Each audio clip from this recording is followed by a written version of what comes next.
how this verdict of a life sentence was reached. It seems like a mystery to so many people this evening. WPTV News Channel 5's Matt Sesney live for us in our newsroom tonight. He's been talking today with legal experts who say there actually may have been signs all along the way.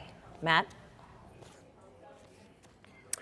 Indeed, Shannon. Studying and reading jurors apparently is a big part of being a trial attorney these days. And despite the expectations of many in South Florida today, legal experts do point out that the country, in large part, for a number of years now, has been moving away from supporting the death penalty. One or more individual jurors finds that one or more mitigating circumstances was established by the greater weight of the evidence. Yes. To some legal experts, the life sentences were not unexpected, even predicted. This was a case that was taking place in Broward County. Broward County is a very liberal county. Law professor Bob Jarvis at Nova Southeastern University and other attorneys point out that there may have been several factors that led to the jury to pass on the death penalty.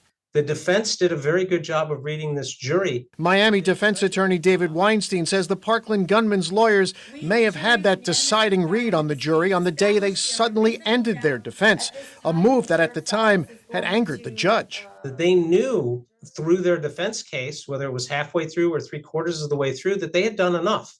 And there was no reason to keep putting any more witnesses on. They saw something that they connected with in one of those jurors that made them believe we've got one. Finding that one juror who couldn't vote for death seemed to be an easier task than convincing all 12 to vote for death. It's not known if any jurors had any deep hidden objections to capital punishment, but there were other clues as to how some would understand the defense of mental illness.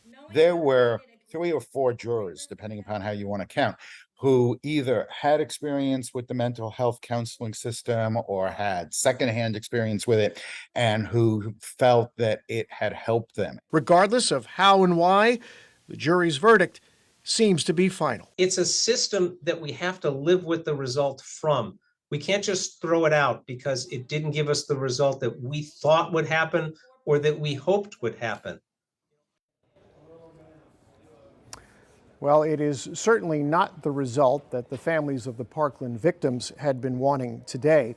These legal experts do point out that this life sentence today does perhaps spare these families years, perhaps even decades, of the anguish of having to return to a courtroom for the numerous death penalty appeals that certainly would have followed had there been a death sentence today.